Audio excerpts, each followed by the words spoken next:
हरियाणा के मुख्यमंत्री मनोहर लाल मौजूद है चरखी दादरी में शिलान्यास उद्घाटन की कई परियोजनाओं का। क्या कुछ कह रहे हैं, सीधे आपको सुनवाते हैं।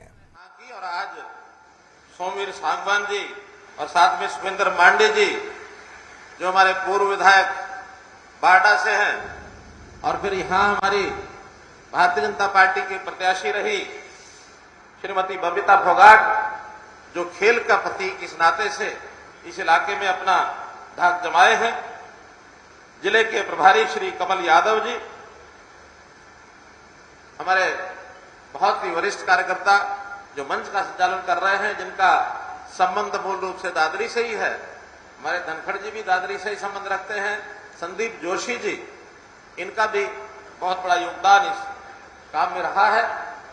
पूर्व जिला अध्यक्ष भाई रामकृष्ण शर्मा जी, उपस्थित सभी अन्य हमारे पदाधिकारीगण, उपस्थित बुजुर्गों, नौजवान साथियों, माताओं बहनों, पत्रकार छात्र मित्रों व कलाकार बंधुओं, जैसा मैंने बताया, चरखी दादरी इसका एक विशेष स्थान है। न केवल यहां के लोग मेहनती हैं,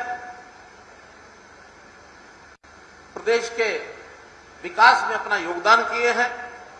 एक दूसरा कारण भी चरखी दादरी के बारे में मैं अपना बताता हूं कि मैंने चरखी दादरी को बहुत नजदीक से देखा है। सन 1990 से, यानी 32 साल पूर्व मेरा चरखी दादरी से संबंध है।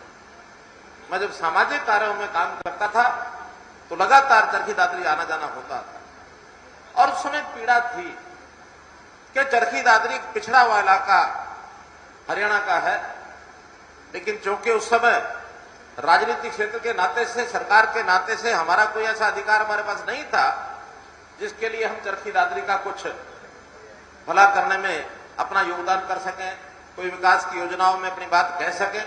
सुझाव मात्र देते थे। 96 से 98 साझी सरकार में हम शामिल हुए थे, लेकिन उस समय भी जो हम करना चाहते थे वो नहीं हुआ।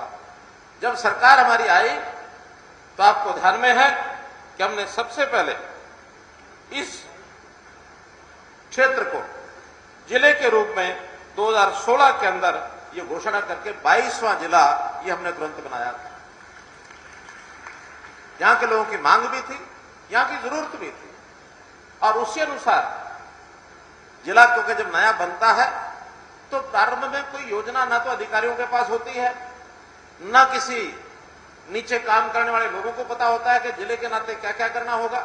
उसके बाद काम करना हमने शुरू किया, और जब काम करते करते जब ध्यान में आया यहाँ की आवश्यकताएं, तो इस जिले में जब पिछली बार आया था लगभग 200 घोषणाएं मैंने की थी, और उन 200 घोषणाओं में 70% जो है वो पूरी हो गई है।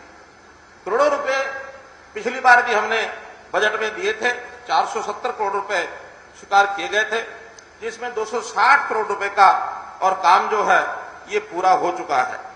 अब आज भी मैंने 17 परियोजनाएं लगभग 350 करोड़ की आज शिलान्यास और उद्घाटन किए हैं, आप सबको समर्पित किए हैं। तो मित्रों, ये जब लगातार चलने वाला काम इस जिले में, इसको आगे बढ़ते हुए जब मैं देखता हूं तो भले सबसे आखिर में हमारा जिला 22वां जिला बना है, लेकिन जो विकास के काम भले ही वो गति उसकी जितनी हम चाह रहे हैं उतनी अभी नहीं बनी, जो आगे बनेंगी, लेकिन काम होते हुए हमको ये प्रसन्नता जरूर होती है कि चरखी दादरी जिसको हमने जिला घोषित किया था वो अब धीरे धीरे एक पूर्ण रूप से जिले का जो है रूप ले रहे हैं। बड़ी बड़ी परियोजनाएं सारे प्रदेश में जो चल रही हैं, उसका लाभ निश्चित रूप से चरखी दादरी को भी मिल रहा है, क्योंकि चरखी दादरी संयोग से चारों तरफ से हरियाणा के ही जिलों से घिरा हुआ है। केवल 2 जिलों को छोड़कर 20 जिले ऐसे हैं जिसका कोई ना कोई एक बाहर प्रदेश का भी जिला साथ लगता है, लेकिन चरखी दादरी और रोहतक 2 ऐसे जिले हैं जो हरियाणा के ही जिलों से घिरे हुए हैं। उन जिलों के विकास का लाभ भी इन जिलों को मिलता है।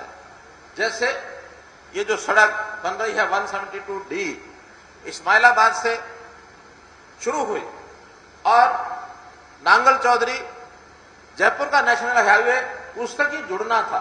स्वाभाविक है कि वो सड़क हमारे चरखी दादरी के अंदर से होकर गई। नेशनल हाईवे 17 बने हैं, 17 नेशनल हाईवेज जो मंजूर हुए हैं, बन रहे हैं, उनमें कई नेशनल हाईवेज ये हमारे यहां जा रहे हैं, निकल करके जा रहे हैं।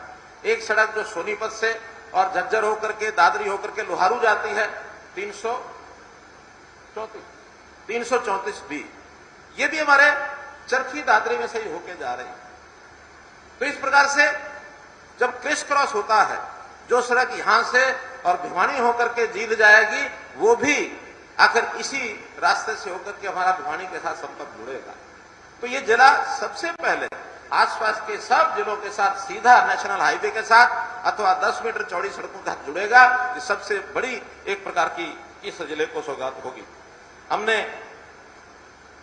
उद्योग के नाते जो उद्योग यहां चल रहे हैं या नए उद्योग जो बनेंगे, तय किया हमने कि हर ब्लॉक में एक पद्मा स्कीम के अंतर्गत लगभग 50-60 एकड़ का इंडस्ट्रियल एरिया, जिसके अंदर एक प्रोडक्ट एक ब्लॉक, उसको विकसित करने जा रहे हैं, ताकि दादरी जिले के भी सभी ब्लॉक वहां पर इस प्रकार के क्लस्टर ये बनेंगे। तो निश्चित रूप से हमारे स्थानीय लोगों को जो काम करना चाहते हैं, अपना उद्योग लगाना चाहते हैं, थोड़ी पूंजी से वो लगा सकते हैं, या जो रोजगार मिलेगा यहीं के स्थानीय लोगों को रोजगार मिलेगा, क्योंकि बड़े उद्योगों में कई बार बड़े उद्योगपति बहुत दूर दूर से बाहर से भी ला करके लगा सकते हैं। छोटा ही उद्योग है हमेशा जो अपने आसपास के लोगों को नौकरी देता है। हमने पिछले 7 साल में उद्योगों के लिए इतनी सहूलतें दी हैं। ईज ऑफ डूइंग बिजनेस ये एक टर्म होती है, जिसके अंदर हरियाणा देश में तीसरे स्थान पर आया है, यानी तीसरा रैंक आया है। हमारे से आगे सिर्फ 2 प्रदेश और हैं, लेकिन उसमें भी उद्योगपतियों को आकर्षित करने के लिए, निवेश करने के लिए हमने बहुत योजनाएं बनाई हैं। उन योजनाओं में बढ़ाते हुए साथ साथ एमएसएमई, छोटा जो उद्योग है, माइक्रो मीडियम और मीडियम माइक्रो जो उद्योग होता है, लघु और सूक्ष्म उद्योग होता है, इसकी भी बहुत स्कोप बढ़ा है। लगभग 80,000 उद्योग हरियाणा में लगे हैं। पिछले 7 साल में 5.5 लाख लोगों को सीधा उसमें रोजगार मिला है।